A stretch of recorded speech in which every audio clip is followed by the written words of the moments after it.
그 98번째 시간으로서 누가복음 21장 10절로부터 19절을 봅시다. 또 이르시되 민족이 민족을 나라가 나라를 대적하여 일어나겠고 처처에 큰 기진과 기근과 온역이 있겠고 또 무서운 일과 하늘로서 큰 징조들이 있으리라. 이 모든 일이 내 이름으로 인하여 너희가 손을 대어 핍박하며 회당과 옥에 넘겨지며 임금들과 관장들 앞에 끌어가려니와 이 일이 도리어 너희에게 증거되리라. 그러므로 너희는 변명할 것을 미리 영구치 않기로 결심하라. 내가 너희의 모든 대적이 능히 대항하거나 변박할 수 없는 구제와 지혜를 너희에게 주리라. 심지어 부모와 형제와 친척과 벗이 너희를 넘겨주어 너희 중에 며칠 죽게 하겠고 또 너희가 내 이름을 인하여 모든 사람에게 미움을 받을 것이나 너희 머리털 하나도 상치 아니하리라. 너희의 인내로 너희 영혼을 얻으리라. 아멘. 자,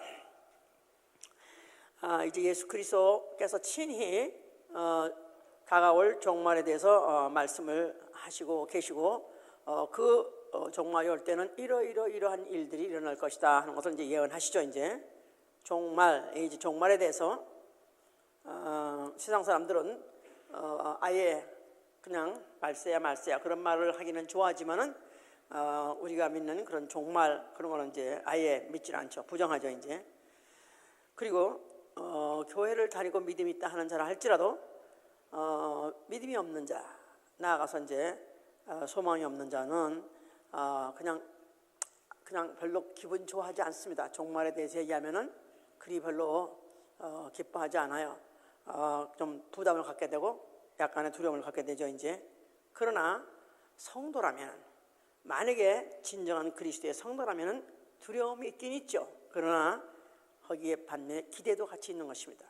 두려움과 기대가 같이 있는 것은 종말은 다음 단계로 넘어가는 과정이다 이렇게 알기 때문에 그런 거예요. 종말은 다음 단계로 넘어가는 과정이다. 그렇죠. 종말이 오고 그 종말이 끝나는 순간에 그 다음에 전혀 새하늘과 새 땅, 다른 세계가 이제 나타날 것이기 때문에, 도래할 것이기 때문에 그에 대한 기대를 갖게 된다 그 말이죠. 마치 예를 들어서 임산부 같다 이 말이에요. 이제 아기를 낳은 엄마 같다 그 말입니다. 이제 이 임산부는 그 앞으로 이제 점점 그 다리 차가면서 배가 짠짠 하고 이제 나와서 만삭이 되죠. 이제 그런데 만삭이 돼서 대개 예정일자를 다 갖고 있으면서도 정확하게 맞는 사람도 있고 정확하게 맞지 않는 사람도 있어요. 조금 잃는 사람도 있고 아니면 조금 더 늦게 낳는 사람도 있고, 하여튼 그러나 저러나 일단 아기를 낳았다, 일단 임산부가 됐다면 일단 아기는 낳는 것입니다. 아기는 반드시 해산하고 말 것이다. 첫째, 임산부가 됐다면 첫째 아기는 나고 말 것이다. 아기는 낳을 것이다. 둘째, 그 이제 증조가 오는 것이죠. 마치 해산하는 여인에게 구로가 이르는 것 같이 그걸 산고라고 그러죠. 예. 그래서 이제 그 구로가 이제 오는 것 같이 온다 이 말이에요. 그러니까 그 해산을 오늘 갑자기 그냥 하하 웃다가 탁 난 사람 없어 이렇게. 하여튼 웃다가도 그래가지고 아파 그래가지고 이제 뭐 그냥 그야말로 이제 구로하게 되는데, 바로 이제 그것이 증조다 그 말이죠. 이제는 해산이 가까웠다 그런 뜻인데, 뭐 초산은 한 12시간 정도 해요. 12시간 정도 하고, 그 다음에 둘째를 하는 경우에는 한 평균 8시간 정도 한대요. 또 셋째 하면 이제 4시간 정도 하다가 다섯째, 여섯째 하다가 보면 어느 틈에 아는 게 아니라 방아찌 따가도 안 되니까 이게 다 루스가 됐다는 뜻이겠지. 루스가 돼서 누수가 되려고 그런 거니까. 하여튼 간에 구로하는 그 세상의 고통이라는 것은 해본 사람이 아니면 모릅니다. 그러니까 얼마나 아픈지 그 해산을 지켜보고 있는 남편을 막 욕을 하기도 하고 때리기도 하고 말이야. 이놈 때문에 내가 이렇게 아프다고 그래가면서 그래가지고 그렇기도 하고 그래서 옛날에는 그 해산하러 들어갈 때 많이 죽었어요. 해산할 때 많이 죽었어요. 그래서 그 신발을 벗어놓고 이제 들어갈 때 뭐 해상간데 가는 게 아니라 집에서 하니까 뱃돌 위에다가 신발을 벗고 들어가면서 한번 꼭 신발을 다시 돌아본다고 하잖아요. 왜냐하면 내가 다시 살아서 이 신발을 다시 신을까 그럴 정도로 굉장히 이제 고통이 임하고 두려움이 임하고 이제 그러는 것을 각오하고 이제 출산한다는데 그렇게 죽을 고생을 해요. 그렇지만 그 고생 끝에 반드시 어떤 소망을 갖게 되는 것은 미래를 출산하는 거기 때문에 미래를 낳는 거기 때문에 그래서 기대와 함께 이제 들어가는데 이제 하여튼 이건 부끄러운 얘기지만 미국이나 일본의 이런 소위 말해서 이제 이런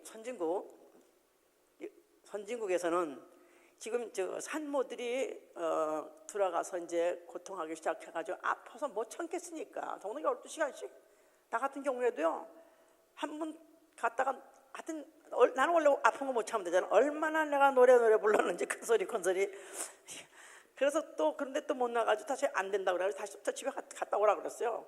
집에 갔다가 또 다시 또 해가지고 또 그런다. 그러니까 초산이 더나 나이 먹어서 낳게 되면 더 힘들죠 이제. 그래서 못 참게 되면은 막 아니 배 갈라달라고 막 난립니다. 오사보러 불러가지고 나 못 참겠으니까 제왕절개 해달라고 막 그래요. 그런데 이제 미국이나 일본 같은 나라에서는 그때 의사들이 무슨 하여튼 자꾸 무슨 다른 얘기를 해가면서 자꾸 핑계를 대가면서 그래가지고 자꾸 지연했다가 그래도 결국은 자연분만 하도록 끝까지 그렇게 기다려준대요. 근데 한국은 뭐든지 앞서가는 나라라서 제왕절개가 자그마치 56%입니다. 깜짝 놀랄 정도로 56%가 제왕절개를 한다고 그래요. 그래서 이제 얼마나 아프면은 배를 갈라서 그렇게 이제 낳겠냐 이 말이야. 그런데 뭐 그런 그 아픔을 그 대신에 좀 단축하는 그런 이점이 있는가 하는 거면 결국 이제 그 애가 나올 때 그 제왕절개에서 나는 아이와 그 다음에 자연분만 아이가 차이가 있다고 그래요.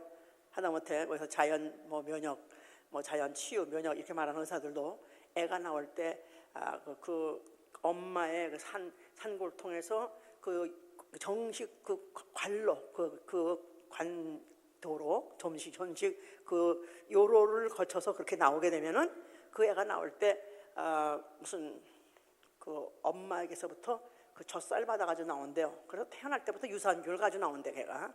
그래서 그거 가지고 평생 면역의 체계를 아주 기본을 다 하고 나온다. 그래서 역시 자연분만이 좋다. 뭐 이런 말까지 하여튼 있어요 이제.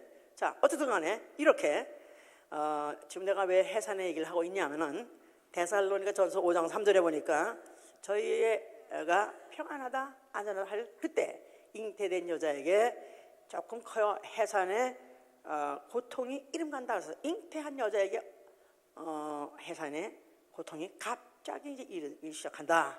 자 그러면 이제 그게 멸망이 이제 혼연이 나타난 것이다. 그것을 말하고 있는 것이대요. 그런 거죠 이제. 자 지금 오늘 이 지금 종말에 대해서는 지금 말씀하는 이 본문에서 다시 돌아간다면 민족이 민족을 나라가 나라를 대적하여 일어나겠고 처처에 큰 지진과 기근과 온역이 일겠고 또 무서운 일과 하늘로서 큰 징조들이 있으리라 하셨어요. 그러니까 종말은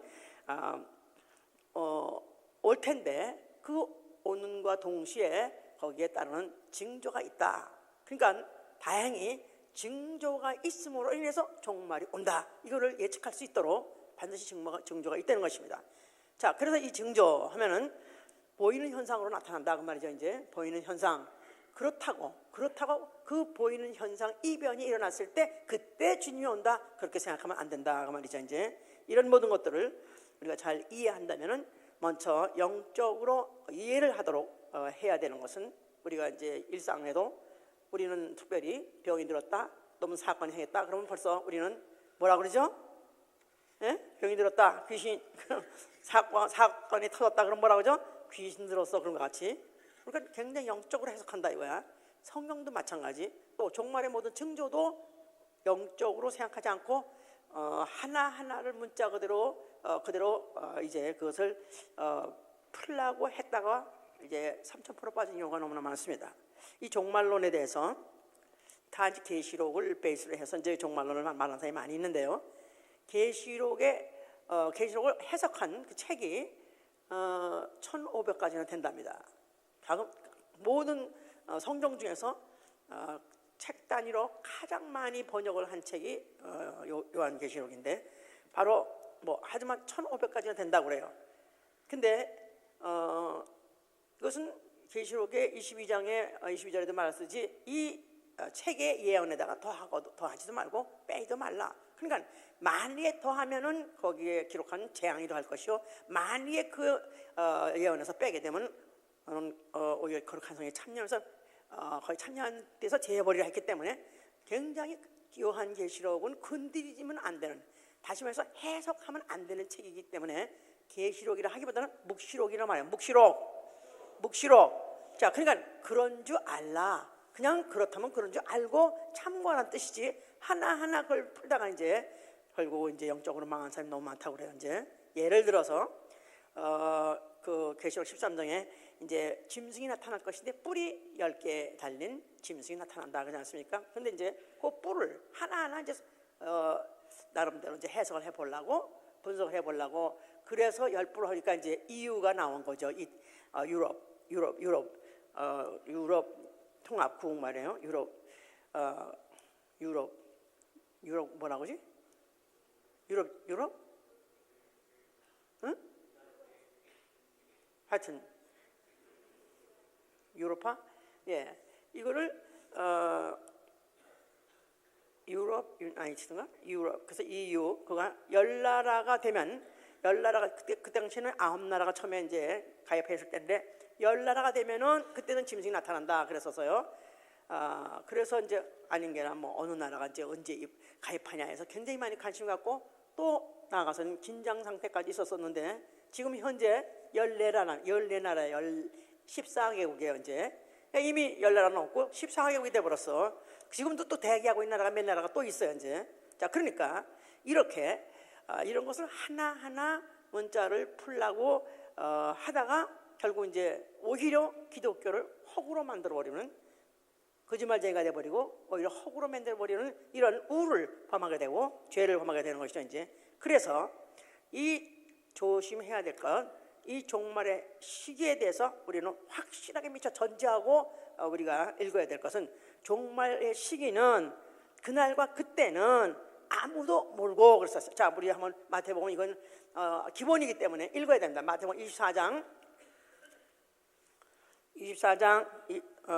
36절에 보시면은 예수께서 이제 무화과 나무의 비유를 들면서 인자가 가까이 문 앞에 이른 줄 알라 설명하시는 거예요.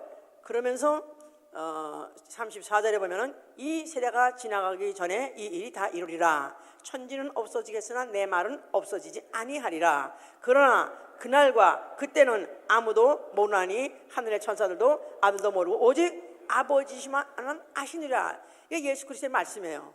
예수께서 아예 전제하고 못 받기를, 그날과 그때 어느 날 말하는 것이죠. 예수의 재림, 나아가서 종말은 아무도 모른다는 것입니다. 심지어는 아들도 모르고 천사도 모르고 오로지 아버지만 아신다. 그러면서 사도행전 1장 7절에는 또 그렇게 말씀하셨어요. 때와 기한에 관해서는 아버지께서 자기의 권한에 주셨다 그랬어요. 때와 시기는, 때와 기한은 아버지의 권한이다. 아버지 권한 아래 두셨다. 그러니까 너희는 알 바 아니오 그랬어요. 너희는 알 바. 그러니까 알 바이란 말은 너희는 알 수도 없고 알려고 해도 안 된다 그 말이에요. 종말의 시기는 알 수도 없고 알려고 해도 안 된다. 계산해서 어때쯤 됐을 것이다 하고 그래가지고 계산을 굳이 하다가 이제 영적으로 망한 사람이 많다 이 말이에요. 데살로니가전서 5장 1절 2절에도 때와 시기에 관하여서 내가 너에게 쓸 것이 없다. 왜냐하면 주의 날이 밤에 도적 임함과 같이 임할 것이다. 갑자기 그냥 들이닥친다는 것입니다.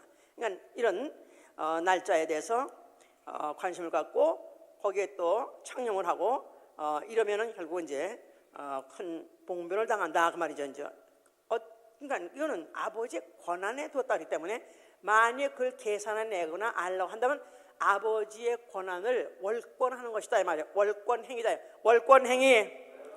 예. 그러니까 마치 어쩌다 꿈을 꿨다 이거야. 근데 꿈에 맨날 메시 온다고 했다. 또 아니면 무슨 환상을 봤더니 맨날 메시에 맨날 매달 몇 년에 무슨 매달에 무슨 날에 또 메시에 뭐 이런다고 해서 만약 어떤 꿈을 꿨다 할지라도 꿈은 꿈이고 환상은 환상이지 성경은 아니다 그 말이에요. 꿈은 꿈이고 환상은 환상이고 성경은 아니다. 그리스도의 말씀은 아니다. 자, 예수께서 마태복음 24장 35절에 그러니까 그렇게 말씀하시는 거예요. 천지는 없어지겠으나 내 말은 없어지지 아니하리라. 천지는 없어도 내 말은 없어지지 아니라. 자, 예수의 말씀 변함이 없다. 예수의 말씀은 1.1차에도 오차가 없다. 예수의 말씀대로 만물은 되어질 것이다. 만상은 이루어질 것이다. 그렇게 말씀하셨어요. 자, 예수의 말씀 누구 말씀이기 때문에? 예수의 말씀은 아버지의 말씀이라고 요한복음 10장 50절에 했죠. 예수의 말씀은 아버지 말씀이다. 자, 그러니까 결국은 이 말씀이 이렇게 정확하게 써 있는데도 불구하고 신령하지 않은 사람들, 남보다도 영적으로 믿음이 더 있다, 나는 더 신령하다, 뭐가 하나님이 계시를 특별히 보여준다, 이래서 이렇게 가지고 거기가 스스로 자기 스스로 어떤 영적인 우월감에 빠진 사람들이 결국은 이제 신령한 척 하다가 망한 사람은 많다 이 말이에요. 차라리 그 신령 가지고, 차라리 그 능력 가지고 예수의 이름으로 귀신을 쫓아내라 이 말이에요. 그야말로 가장 예민한 영적 생활이기 때문에. 아멘. 자, 보이지 않는 귀신을 보는 것 같이 그 예수의 이름이 바로 하나님의 그 권세인 것을 사용하는 이 생활이야말로 가장 신령한 생활인 것이지, 이런 이미 금기사항으로서 먹지 말라고 팻말 달아놓은 선악과를 먹는 것 같이 하나님의 이 고난에 든 것을 갖다가 옳곤하면 결국은 망하는 것이다. 그래서 마태복음 12장 31절 32절도 만약에 네가 인자를 핍박하면 사하심을 얻지만 그러나 성령을 회방하면 금세와 내세에 사하심이 없다 그랬죠? 예, 그래서 율법을 범해도 사함을 받을 수 있고, 그렇죠? 율법을 범해도 사함을 받을 수 있어요. 범했다 할지라도 예수 믿고 예수 믿는 그 의로 죄사함 받을 수 있고 또 구원받을 수 있어요. 또 인자를 핍박한 자, 인자를 갖다 심지어 예수를 못을 박은 자, 또 창을 찔른 자라 할지라도 회개하고 그가 죄사함 받을 수 있습니다. 그러나 성령을 회방한 자는 사하심을 얻지 못하고, 그렇죠? 또한 아버지의 권한을 월권하는 자도 사함 받지 못한다 그 말이에요. 성령 회방죄, 아버지의 권한을 월권하는 죄, 다 같은 말이에요. 이게 결국은 예수 그리스도가 내 말은 없어지지 아니할 때 내 말이 아버지 말씀이기 때문에, 아버지 말씀, 예수의 말씀 아버지 말씀인데, 예수가 때와 기한은 아버지가 자기 권한에 뒀다 하시는데 불구하고 그거 월권한다면 바로 아버지의 말씀을 범하는 자요 결국은 그 사함받지 못한다, 그런 뜻이죠 이제. 자, 그래서 이 누가복음에서 아까 읽은 그 직전에 8절에도 가라사대 미혹을 받지 않도록 주의하라 그랬었어요. 그래서 이 종말에 관해서, 특별히 종말에 관해서 대전제할 것, 종말에 관해서 하되 아주 가장 중요한 일로 알고 전제할 사항은 뭐냐면 미혹을 받지 않아야 된다 이 말이에요. 아멘. 미혹의 종말에 관해서 가장 주의할 사항, 미혹을 받지 말라. 그러니까 이런 종말의 어떤 날짜, 시기 계산, 그런 것에 대해서 절대로 미혹을 받지 말라. 왜냐하면 택하신 자라도 미혹을 받게 한다는 게 바로 마귀의 계획이기 때문에 거기에 애착을 갖게 하고 거기에 집착을 하게 되고, 결국 그래서 결국 이렇게 하는 것은 결국 이제 망하는 행위다. 한국에는 지금 거의 1950년부터 20년 주기로 그런 예수님 오신다 뭐 휴거설이 이제 굉장히 이제 한 시대를 아주 팽배하는, 그래 가지고 기독교계를 상당히 아주 흥분하게 하고 또 기독교가 술렁술렁하게 하고, 그러다가 또 사라지고 그 다음에 또 20년 후에 나타나고, 그래가지고 50년부터 시작해서 70년 해가지고 90년에 1992년에 10월 28일이 휴거일이라고 아주 다미 선교회를 비롯해서 그들이 굉장히 이제 날짜를 계산해낸 것이죠 이제. 그래가지고 이제 그것 때문에 아니 그냥 이렇게 봉고차에다가 주님 오십니다. 며칠 날 해가지고 그 봉고차에다가 플라카트를 붙여가지고 그러고 다니면서 전도했었어요. 그래서 그것 때문에 그 다미 선교가 뭐 하여튼 그들도 뭐 기도 열심히 하고 뭐 하여튼 뭐 모이기도 열심히 모이고 뭐 전도도 열심히 하고 뭐 막 찌라시 막 뿌리고 전도지 뿌리고 하여튼 난리 쳤습니다. 그랬는데 그래서 그 당시에 가출한 사람도 많고 또 모든 자기 집을 자산을 팔고 그래서 그걸 다 이제 다미 선교에다가 바치고 그리고 그들이 이제 같이 가서 집단 온 거 막 하고 했었어요. 그래서 그런 것들을 막 뭐 심층 취재한다고 해서 텔레비에서 막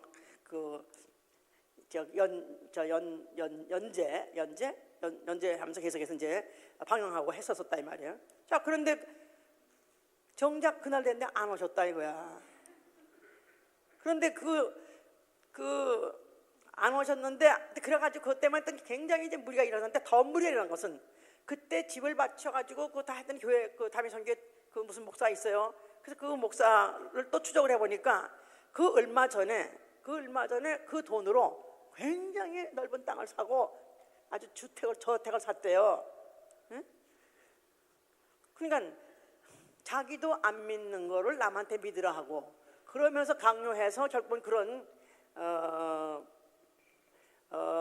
추태를 벌리고 나아가서는 저걸 범죄한 것이죠. 과연 그들이 이제 과연 용서를 받을 것인가. 그런데 참 이상한 것은 그때 그렇게 해서 한번 미혹 잘못됐구나, 이건 우리가 잘못 믿었구나 해서 미혹을 알았어요, 잘못된 것을. 그런데 그들이 그날 안 왔는데 또 날짜를 변경했다 그래가지고 다시 또 날이 와서 또 그때라고 또 한동안 또 그랬었어요 이제. 그러니까 한 번 미혹을 당하면 그 이상해. 하여튼 한 번 미혹을 당하면 절대로 어떤 소리를 설명을 해도 무슨 말을 해도 안 듣습니다. 왜냐하면 이게 다 영적이기 때문에. 한 번 미혹당하게 되면 그 다음에는 더욱더욱 역사하사. 그래서 그들이 또 다른 또 모임기도 했다가 뭐 우리 교회도 그런 사람이 있었어요. 그 지가 이제 그 같이 이 동시에 같이 공부했다는 그 김철자 교수라고 있다고 그랬지 않았어요? 그 사람이 서울대학 철학 박사예요. 그래가지고 옛날에 그 독일 대통령이 오면은 그 박 대통령이 있을 때 그 교수가 그 독일어로 통역까지 한 아주 유명한 교수예요. 이제 올드미스인데 그분이 하여튼 물론 그분하고 내가 같이 이제 하다가 성령 받긴 받았는데 하여튼 그 후에 하여튼 이상하게 그 무슨 4명이 그 한 그룹이에요. 무슨 작가도 있고 교수도 있고 또 아주 다 지성인들이야 다. 근데 이들은 자기들끼리 모이면은 한나 예언을 받는데요. 예언을 계시를 받는다는 거야. 그래가지고 뭐 어느 나라 그냥 무슨 뭐 환타 이렇게 방언하면은 환타가 무슨 뜻이지? 환타 왜 드링크 한국에 환타 있거든요. 이제 환타. 근데 일본 말로 그게 좋다라는 거야. 그러니까 환타 자기 속의 마음으로는 이사를 가야 되는데 근데 어떻게 하면 랄랄라 하니까 환타 될까? 이사 가려고 했는데 환타 이사를 가라는 뜻이구나. 이런 식으로 이렇게 통역하는 거야. 아니 교수인데 서울 그리고 뭐 다 지성인들이에요. 근데 어떻게 그렇게 한다? 그래서 그들이 또 한동안은 또 드디어 이제 그때 92년 말고도 그 전에 또 한 번 그런 80몇 년도에도 초기에도 있었어요. 주님 오신다고. 그래가지고 그들이 쌀도 사고 뭐 뒤에 비상양식을 다 샀었어요. 주님 오신다고 이제 그러면서 이제 아니 그런 거 배웠잖냐고 그런 거에 대해서 알 바 아니고 그런 거에 대해서는 따지지 말라고 하지 않았냐 했더니 우리 목사님은 신령해도 예언의 은사는 없어요. 그래서 귀신 쫓고 그런 건 잘해도 그러나 우리 목사님은 예언의 은사를 못 받았기 때문에 그거를 은사가 각각 달라요. 우리는 받았어요. 그래가지고 몇 년을 그렇게 하더라고요. 결론은 이제 그렇게 해서 이제 또 그 날짜가 지나버려가지고 그러더니 그냥 나가버려서 딴 교회로 갔는데 그 후에 또 딴 교회 가도 이상하게 또 그런 데만 다니는 거예요. 하여튼 그래서 결국 어딜로 아주 몰락했는데 참 비참하게 좀 몰락을 해봤어요. 자 이렇게 결국은 금기 사항을 결국은 이제 건드리더니 결국 그러니까 교만이죠. 한마디로 말해서 영적 교만이에요. 남이 모르는 건 난 안다. 남한테는 계시 주고 아는 걸 나는 계시 받다. 이런 식으로 해서 이제 그러다 보니까 이제 결국은 영적인 이제 이렇게 타락이 이제 오게 된 것인데, 자, 이 잉태한 여인에게 그런 해산의 수고가 이른다. 그러니까 우리 이 해산의 수고 자체를 시기적으로 셋으로 나눌 수가 있어요. 첫째, 예수 그리스도의 고난이 바로 그 해산의 수고의 첫 번째가 되는 것이죠. 이제 이사야 42장 14절에는 보세요. 이제 이사야 14장 42장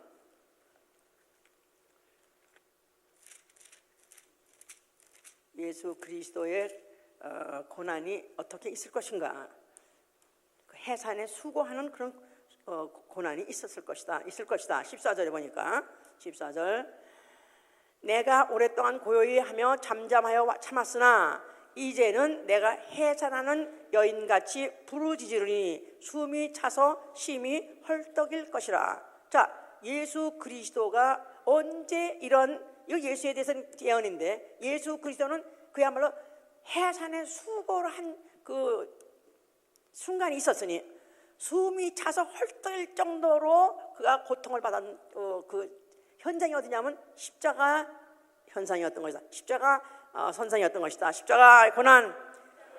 자, 그래서 그것을 바로 성경에서는 해산하는 여인의 수고로 표현하고 있었다. 자, 두 번째, 이제 성도의 고난도 또한 그와 같은 해산의 수고가 있어야 되는 것입니다. 너희 속에 그리스도의 형상이 이루어지기까지 다시 너희를 위해서 해산의 수고를 하노라고 바울이 그렇게 말했죠. 그래서 성도들의 생활 중에서는 그렇게 이제 앞으로 올 주의 강림과 함께 앞으로 올 그 장래, 그 미래를 낳기 위해서 해산을 수고하기 위해서는 성도에게는 그 많은 성도들의 인내가 여기 있으니 성도들의 인내와 믿음이 여기 있다 하면서 계시록 3장 10절에 그렇게 말하고 있어요. 자, 성도들의 고난이 있고, 그 다음에 세 번째로는 이제 전 세계가 우주 만상이 다 고통하는 때가 옵니다. 바로 그때가 바로 종말의 역사죠. 이제 진짜 소위 말하는 세계의 종말 그때가 이제 오는데, 그때는 예수 그리스도가 강림하셨을 때부터 이제 본격적으로 시작하는 것이죠. 예수가 어디에 오시죠? 제일 먼저 공중에 오세요. 공중재림. 자, 예수가 공중재림을 하시면 공중에서는 그리스도의 잔치, 그 혼인 잔치가 벌어지고 있고, 그 반면에 지구상에서는 그때부터 본격적으로 이제 환란이 시작했는데, 그때는 이제 적그리스도 출현함으로 인해서 적그리스도에 의한 세계의 그런 이제 환란이 시작되는 것이죠. 그러면서 그 시기가 뭐 어떤 사람은 5개월이라 하기도 하고, 어떤 사람은 3년 반이라 하기도 하고, 자, 그런 시기가 되었을 때 이제 예수 그리스도가 이제 지상에 강림하죠. 그러면 이제 지상에 강림하는 그 순간에 또 그때 무슨 그 마귀와 그 세력들, 영의 세력들은 그야말로 그때 최고의 이제 그들에게는 고통의 시기가 오는 거죠. 이제 그래서 이 지상 재림 후에 그것을 마치고 난 다음 그때 모든 각각 흩어져 있는 이 그리스도의 백성을 모아가지고 이제부터 시작하는 그 시기 1000년 동안 이 지상에서는 왕국이 이루어질 것이다. 이렇게 해서 종말의 역사가 있는가 하면 그 시기가 끝나면은 그때로부터 시작해서 이 지상에도 그 이전에도 없었고 그 이후에도 없을 만한 지구상에서 가장 평안한 그런 시대가 이제 올 것이다. 이런 것에 이제 해산과 그 수고의 그 결과에 대해서 이제 이렇게 말하고 있는 것이죠. 이제 자, 그러면 이제 종말의 징조에 관해서 아까 21절 9절에 그랬죠. 난리와 난리의 소문이 있을 것이나 너희는 두려워하지 말라. 이 일이 먼저 있을 것이나 그러나 끝은 곧 되지 아니하리라 썼어요. 그러니까 소위 말해서 난리와 난리, 뭐 이 지구상에 전쟁 없는 날은 없죠. 근데 대전, 소위 말해서 세계대전이라는 것들이 실제로 많이 한 2번 있었었어요. 그래서 이제 3차 대전이 일어나면은 아마 그게 지구 종말 아닌가 이렇게 생각하는데 그렇지 않다고 합니다. 대전이 있다 할지라도 이것은 아직까지 끝이 아니라는 것입니다. 다만 전조에 불과하다 그 말이에요. 예, 그러니까 마치 봄이 오기 전에 이제 봄이 오기 전에 꽃샘추위라는 게 있어요. 그래가지고 봄이 다 되는 것 같아 갑자기 또 확 추워져가지고 그냥 막 꽃이 막 시들어지 막 얼으려고 그러고 막 추우려고 하는 그런 때가 있어요. 그렇다고 그래서 시가 거꾸로 가는 것은 아니다 이 말이에요. 다만 꽃샘추위가 있음으로 인해서 봄이 오고 있다는 전조인 것 같이 이런 난리가 소문이 있다 할지라도 그러나 그것은 끝은 아니다. 오히려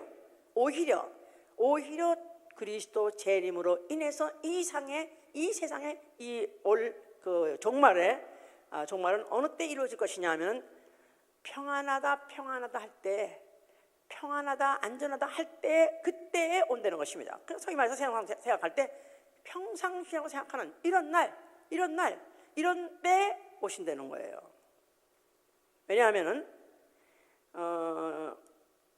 예수께서 노아 때를 예를 들어서 말씀하셨어요. 누가복음 17장 보세요. 누가복음 17장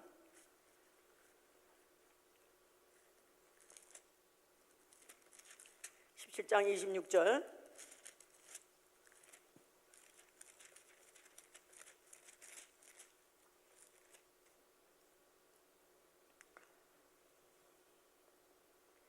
노아의 때에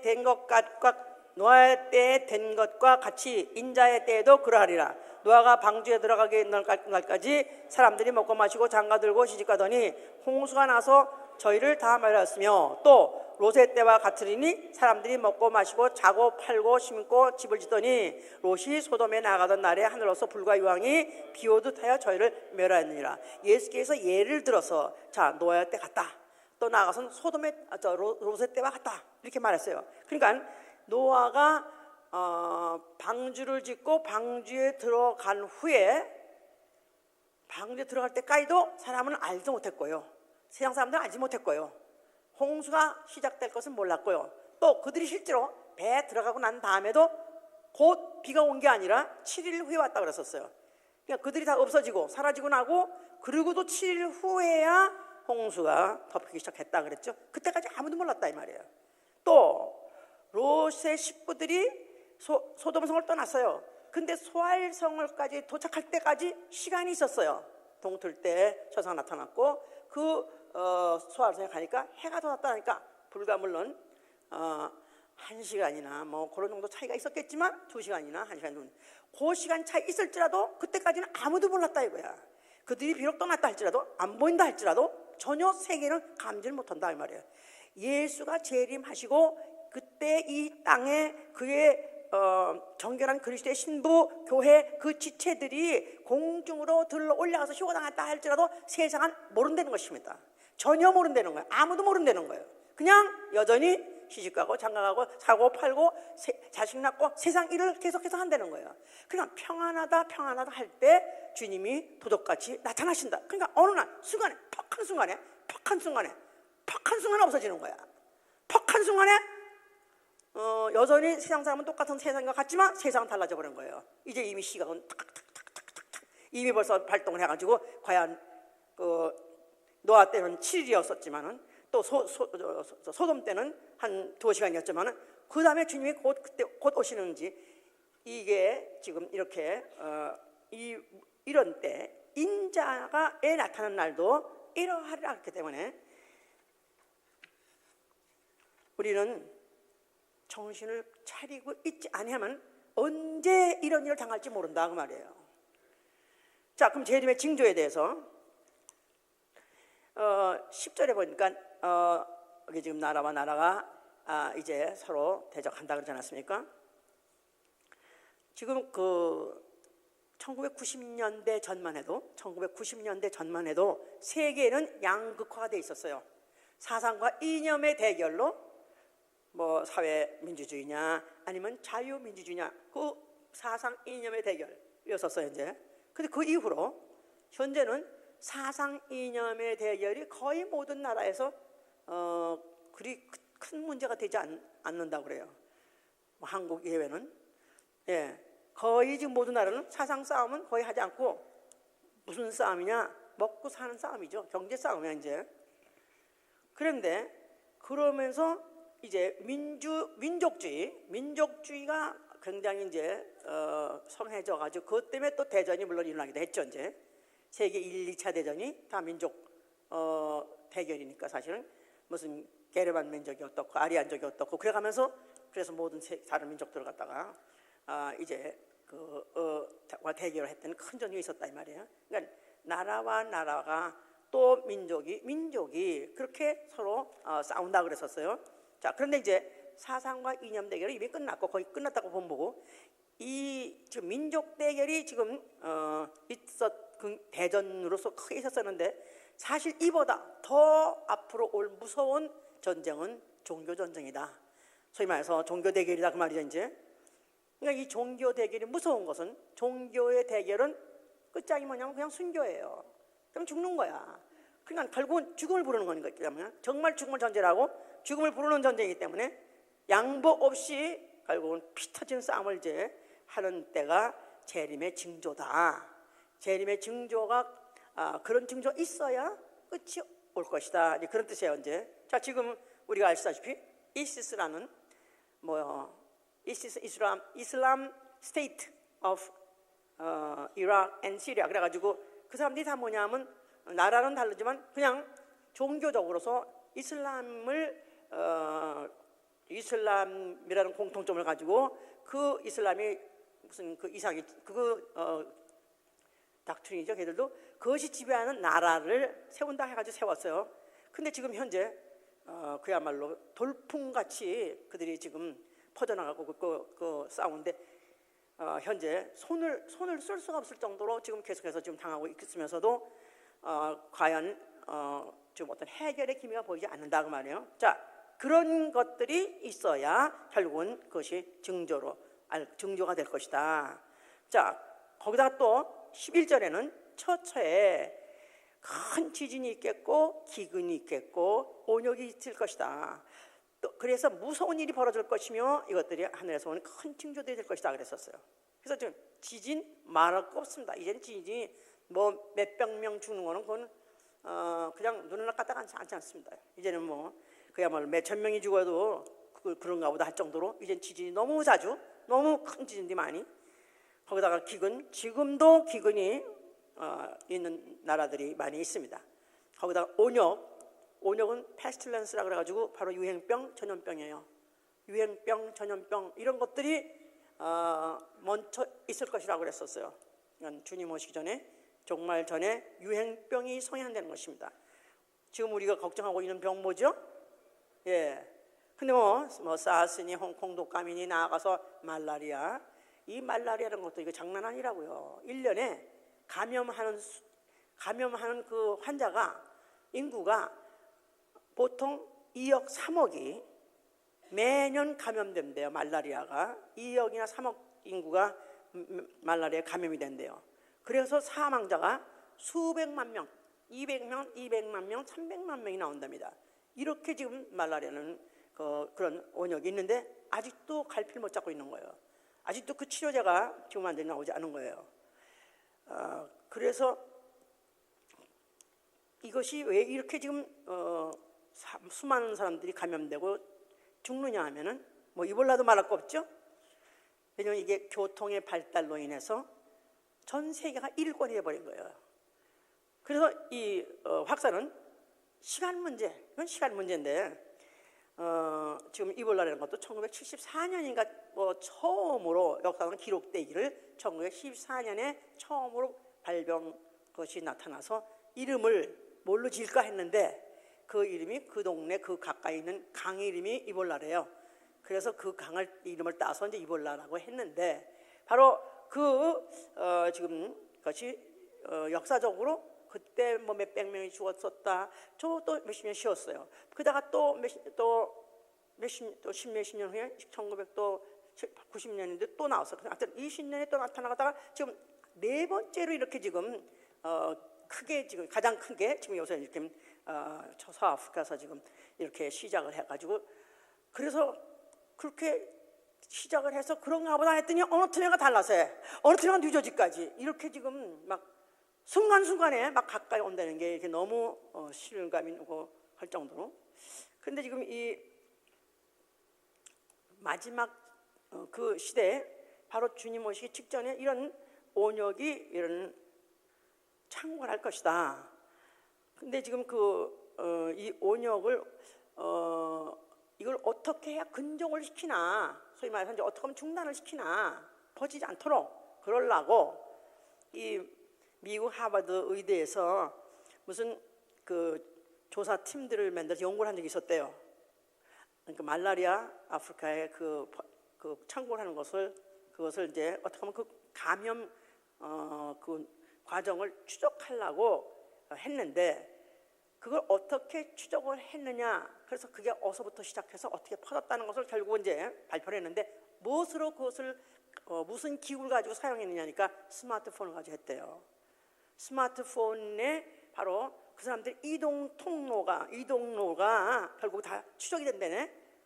이 인공위성에서, 통신위성에서 다 스마트폰을 가지고 있는 사람들이 어디를 지나가는 것들이 전화는 쓰게 마련이니까 한 번이든 두 번이든 세 번이든 쓰니까 이걸 통로를 다 위에 그 인공위성에서 잡아가지고 결국은 이렇게 그것 가지고 이제 추적을 했다 해가지고 결국은 그게 어디서 발생했냐 알아냈다는 거야. 그게 바로 빅토리아 호수라는 데서 발생했던 거고, 그때 거기서부터 인부들이 이동을 하는데 바로 그 스마트폰의 추적을 통해서 그들이 그 통로에 하다 보니까 퍼지게 됐다, 이게 알아냈다는 거야.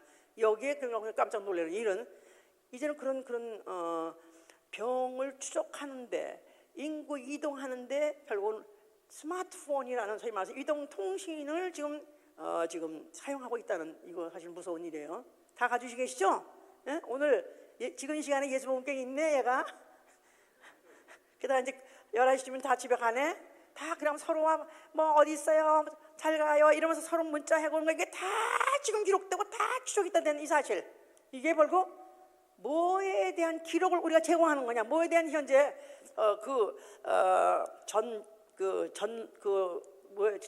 그의 통로를 우리가 지금 이동 통로를 미리 알려주는 거냐, 누구에게? 적그리스도한테 알려주는 거죠. 이제 적그리스도 나타나면은 이런 것들을 다 이제 다 그걸 가지고, 이 자료를 가지고 얼마든지 사람들의 신원과 또 현재 그들의 행동과 또 분포 이런 것들을 다 정보를 갖고 있기 때문에 금방 적그리스도 세계가 저기 오면은 그 이제 지배가 된다는 거. 또 하나 내가 또 가지고 또 깜짝 놀란 게, 구글에서 약을 이제 만들어낸대요. 나는 또 구글에서 그런 것만 하는 줄 알았더니, 정보 포털 업체인 줄 알았더니 암세포 발견약을 만들어냈대요. 그래서 그 뉴스에서 보니까, 짐에서 보니까 하얀 약을 만들어냈어요. 근데 그게 무슨 약이냐 하면은 그 약을 먹잖아요. 그러면 그게 암세포를 발견해낸대요. 마이 갓. 예?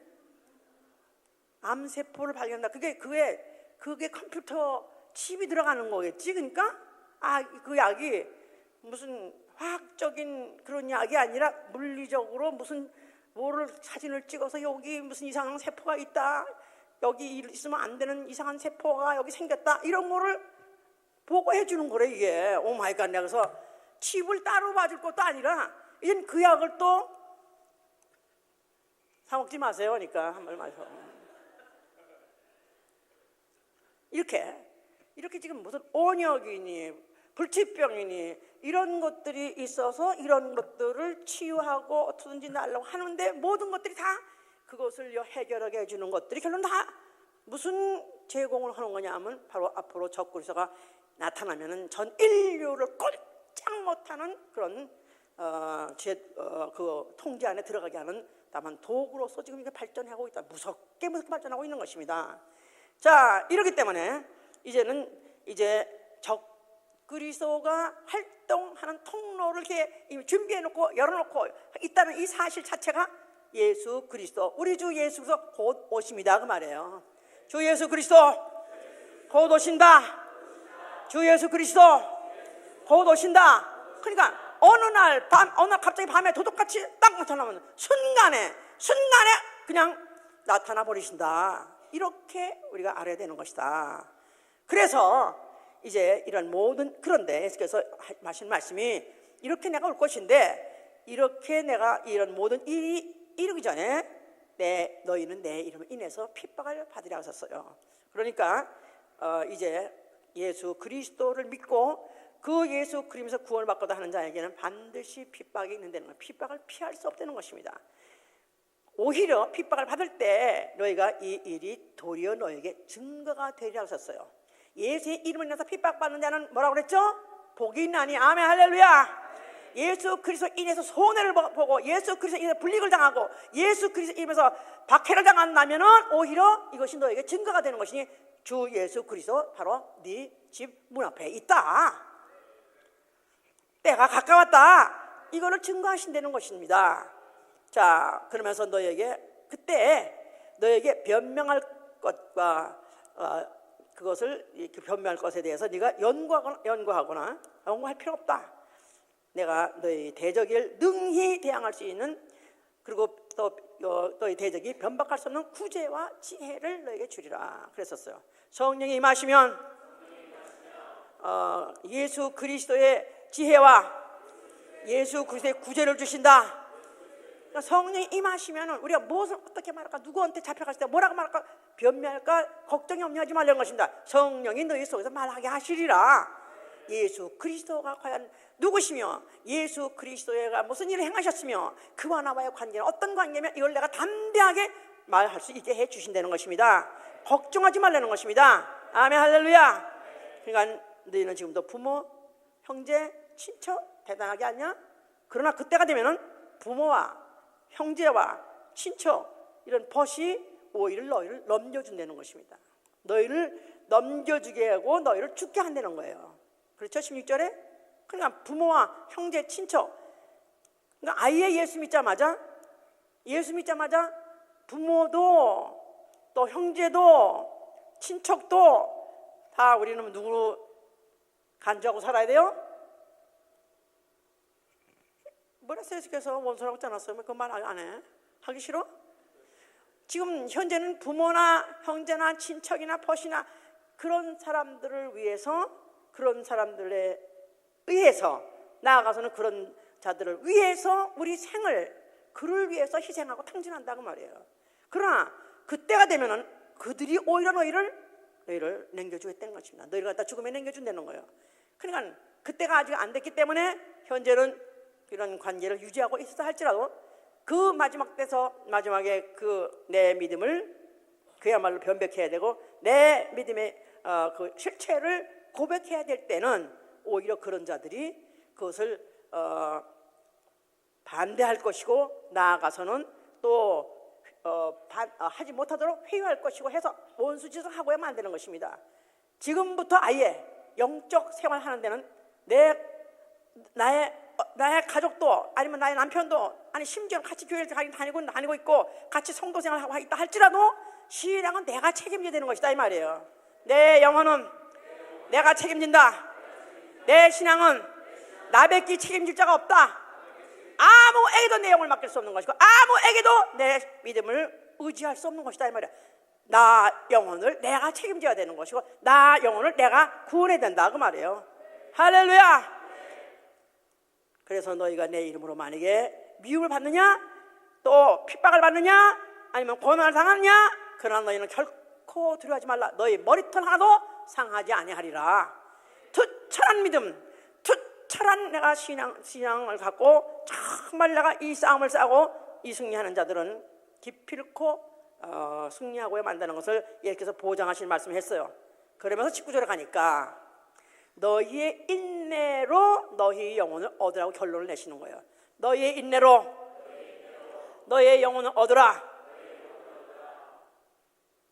내 영혼은 내가 책임지라 그 말이죠. 내 영혼의 구원은 내가 책임진다 그 말이에요. 내 영혼은 내가 구원하고 만다 그 말이에요. 내 영혼은 내가 구원하고 만다.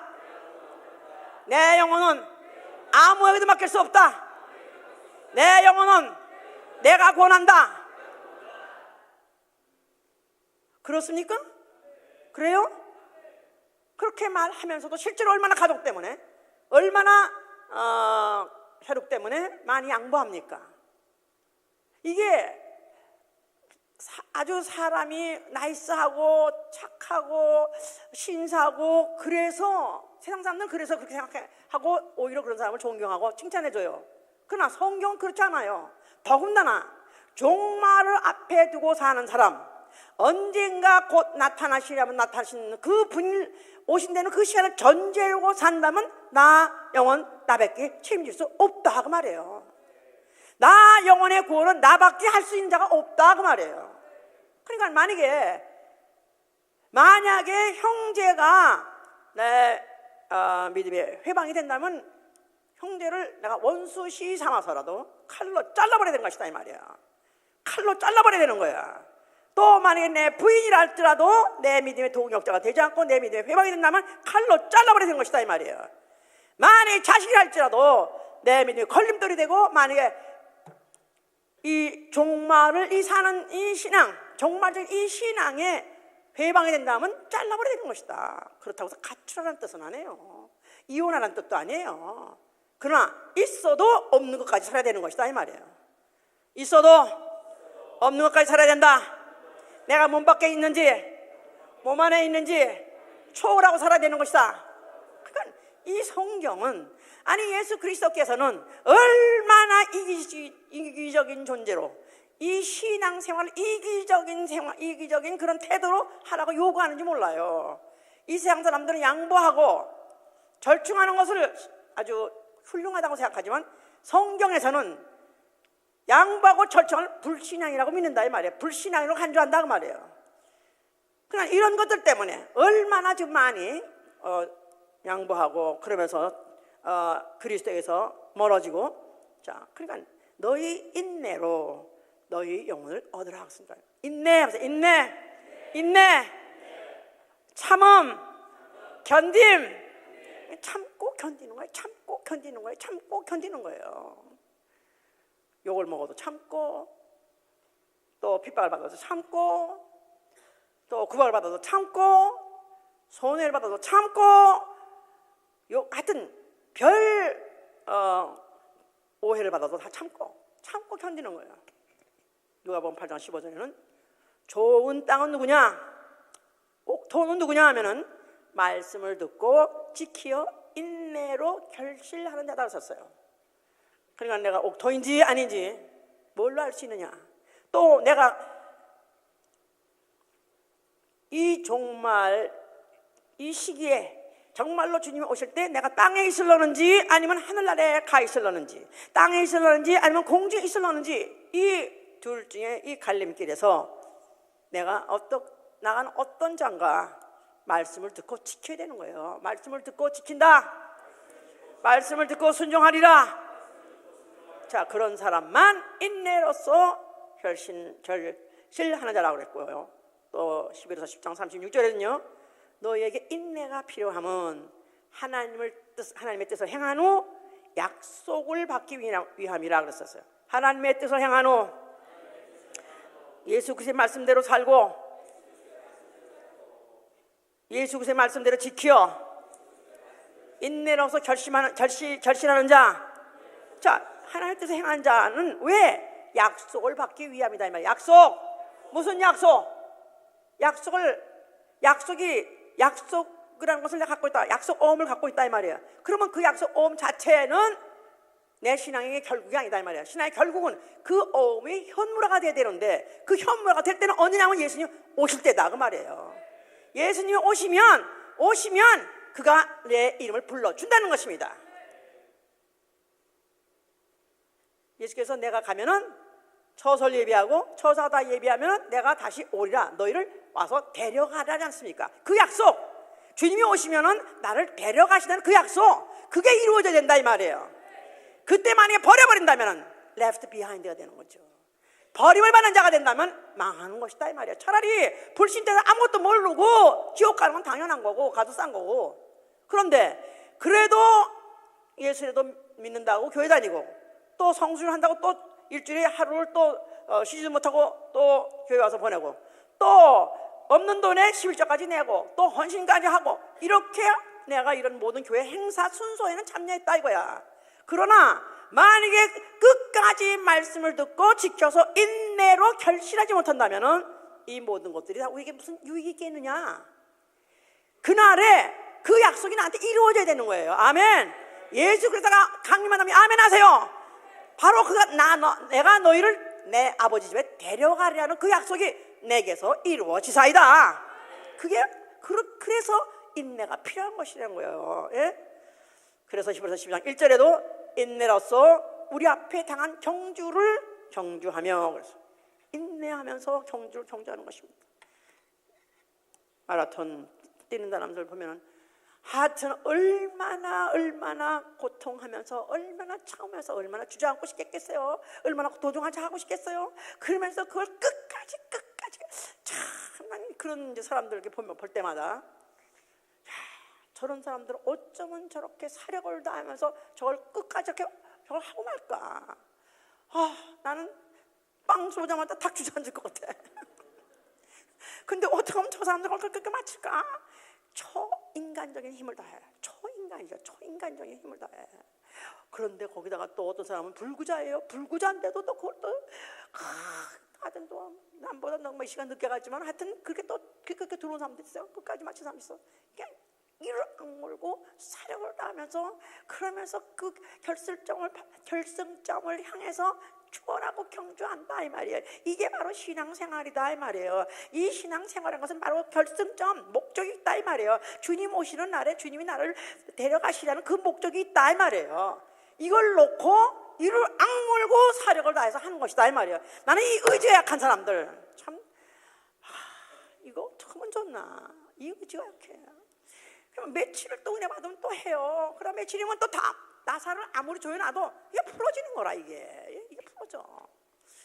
야, 이거 정말 못 감당해. 이거 못 말려. 어떻게 이게 아무리 조여도 안 조여진 사람. 야단을 치고 야단을 쳐다가도 이제 야단 안 친 사람도 있어요. 해봐야 소용없으니까. 이거는 이미 풀어졌어. 소용없어. 자, 목사님이 나를 요새 안 불러. 야단 칠 때가 됐는데 왜 안 치나? 어떤 그런 사람도 있을지도 몰라. 내가 지금 이러고 있는 걸 목사님이 다 할 텐데 목사님이 날 안 불러주나? 이게 얼마나 불안한 일이 문다면, 불안한지 모른다면, 아직도 날 불러준다면, 아직도 날 또 조여준다는 그런 가능성을 보기 때문에, 그렇다면 이거는 오히려 복음이요. 한 번도 예수 믿고 편안하다가 그냥 하늘 날아간다는 말이 없어요. 믿으면 구원하야. 다만 법칙이 이렇게 되는, 믿음이 뭐냐 이거야. 믿음이 뭐냐? 믿음으로써 경주하며 인내로써 경주하는 것이다 그 말이에요. 야고보 1장 3절에도 믿음의 시련이 인내를 만든다고 하지 않았습니까? 믿음엔 시련이 따라오게 돼 있는 거예요. 믿음은 내가 그냥 마음에 믿어진 상태가 믿음이 아니고 상당한 고가의 희생을 지불하는 것이 바로 믿음이다 그 말이에요. 아주 고가의 희생을 지불하고 약속을 바꾸는 것이에요. 예수의 약속, 아직도 이루어지지 않는 거, 아직도 보이지 않는 거, 언제 올지 알지도 못한 그 날이 있을 것이라는 걸 믿는 것을, 그 약속을 내가 완전히 내 것으로 만드는 것은 바로 인내로서 하는 것이, 감당하는 것인데, 바로 시련, 믿음의 시련을 통해서 이거 이루어지는 것입니다. 그러니까 믿음에 시련이 없다? 오히려 그게 불안한 거예요. 믿음엔 반드시 시련이 오게 돼 있어요. 연단이 필요하다 이 말이야. 그래서 마치 금을 갖다가 도금하는 것 같이, 은을 재련하는 것 같이 그냥 고도의 열을 가해가지고 있는 찬물들을 다 빼는 거야. 세상적인 거, 육체적인 거, 정욕적인 거, 문화적인 거, 이 세상의 꿈 모든 것들 다 빼버려서 오롯이 산 하나, 주 예수 그리스도 오십니다. 주 예수 그리스도 오십니다. 주 예수 그리스도 오십니다. 그거 하나. 그때 나는 땅에 있지 아니라 나는 망한다. 나는 그때 땅에 있으면 나는 망한다. 나는 그때 땅에 있지 아니라 주님 오시기 전에 먼저 나고나가 있던가, 아니면 주님 오실 때 하늘에 있던가, 땅에 있으면 망한다 그 말이에요. 자, 해보세요. 주님 오시기 전에 나고나가 있던가, 주님 오실 때 공중에 있던가, 땅에 있으면 망한다. 땅에 있으면 환난, 그 환난을 견딜 사람 아무도 없습니다. 환난은 환난대로 당하다가 결국 지옥 가는 거야. 이 땅 가서 육체 있는 동안에 육체 만나는 환난을 당하다가 결론은 지옥 가서 영원히 부활된 몸으로 그 지옥의 형벌 받는, 누가 그 일을 당할 수 있고 그걸 감당할 사람이 누구냐 이거야. 감당할 수 있는 사람이 차라리 지금 어떤 환난을 당하지 어떤 고난을 그거는 만분의 1, 억분의 1도 안 되는 것이다 이 말이야. 계시록 3장 10절에 너희가 내 인내 말씀을 지켰은즉 또한 내가 너를 지키어 시험의 때를 면케하리니 이는 장차 온 세상에 임하여 땅에 거하는 자들을 시험할 때라. 네가 인내 말씀을 평상시에 지켜 그렇다면 내가 너의 시험의 때를 면하게 해주리라. 온 세상에 인간 육체가 좀 감당할 수 없는 그런 시험의 때가 온다는 것입니다. 우리가 지금 이렇게 온역이 막 이렇게 이런 것이 막 창궐을 한다. 이거 보통 일이 아니에요. 이거 보통 일이 아니에요. 그러니까 이것이 병이 보통 일이 아니고 그것도 보통 일이 아니야. 그런데 이게 바로 주님 오시기 전에 이런 징조라는 게 이게 무서운 것이다 이 말이에요. 보세요. 그 이볼라라는 거 이게 이런 게 나는 모든 균을 창세 때 지었다고 믿어요. 창세 때 큰 동물도 적은 균도 다 지으셨어요. 그런데 2000년 이때까지 왜 없던 병이 이제 나타나냐 이거야. 창세 때부터 있었던 병인데 왜 의학 기록이 충분히 있었는데 왜 그게 안 나타나? 이제 나타났냐 이거야. 왜 이제 와서 사람을 그렇게 무섭게 죽이냐 이거야. 죽어도 더럽게 죽이고 죽어도 그렇게 고통스럽게 죽이고 온 내장이 다 썩어가지고 다 문드러져가지고 온 몸으로 다 피를 흘려가면서 출혈해가고 죽는 것이 이게 이볼라 하잖아요. 이런 병이 있었다 이거야. 근데 왜 이제 나타나서 이렇게 하느냐? 주님이 오시는 사인이다 이거야.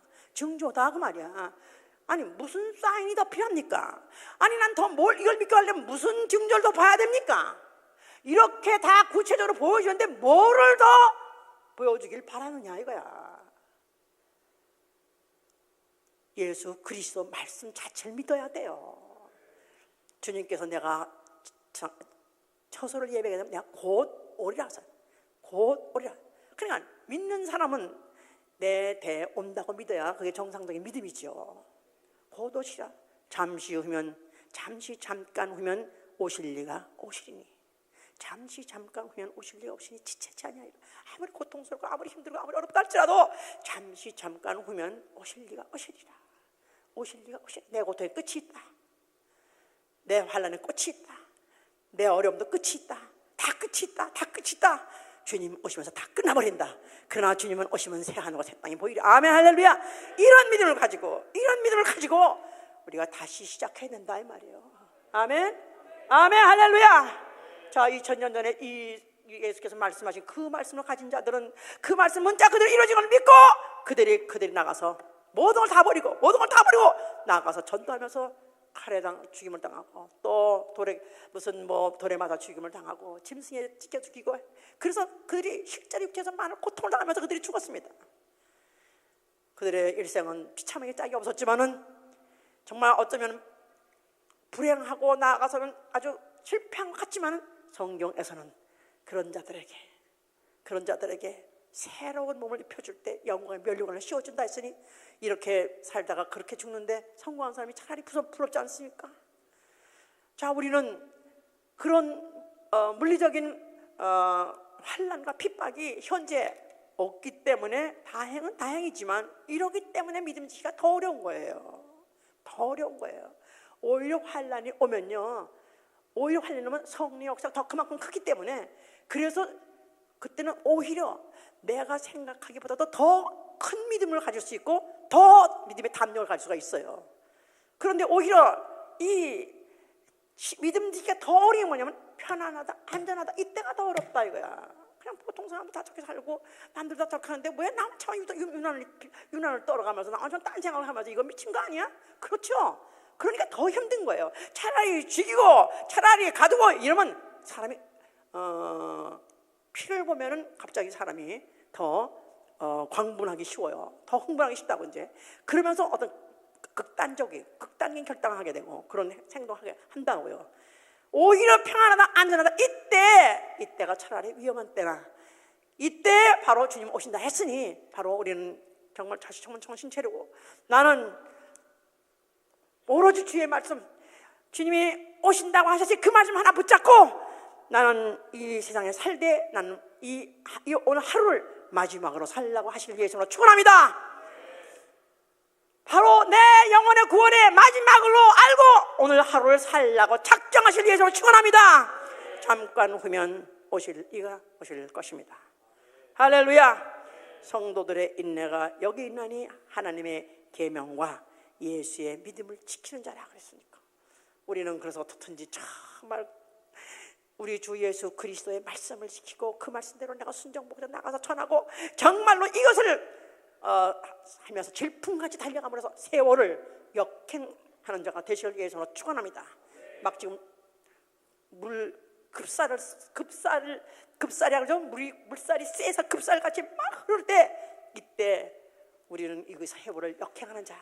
그래서 정말로 우리가 예수 그리스도 오시는 그 공중까지 치솟아 올라가려고 작정하시는 자 되시길 위해서 축원합니다. 기도합시다. 오늘도 우리를 사랑하셔서 성령이 교회들이 하신 말씀 우리에게 들려주셨습니다. 나 영혼 잠에 취하지 않도록요, 나 영혼 세상에 취하지 않도록요, 나 영혼을 깨워주신 것입니다. 나 영혼 깨어날지어다. 나 영혼아 깨어날지어다. 나 영혼아 깨어날지어다. 다 같이 나 영혼아 깨어날지어다.